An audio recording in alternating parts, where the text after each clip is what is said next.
கும்பகோணம் அருகே உள்ள திருவிடைமருதூரில் முன்னாள் முதல்வர் கருணாநிதி நூற்றாண்டு விழாவை முன்னிட்டு மாநில அளவிலான பூப்பந்து போட்டி நடைபெற்றது. திருவாவடுதுறை ஆதீன மேல்நிலைப் பள்ளியில் நடைபெற்ற போட்டியை தமிழ்நாடு பூப்பந்தாட்ட கழக மாநில பொதுச் செயலாளர் எழிலரசன் துவக்கி வைத்தார். இதில் 14 வயது முதல் 16 வயது வரை உள்ள மாணவ மாணவிகள் பங்கேற்றனர்.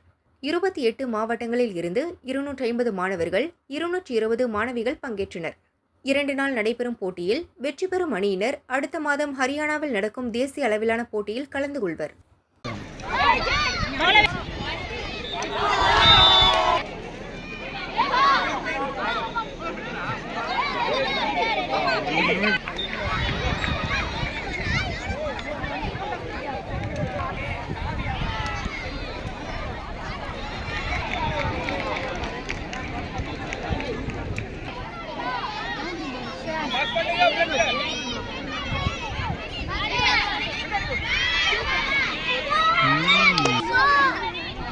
ஓடுமா ஓடு வெரி குட்.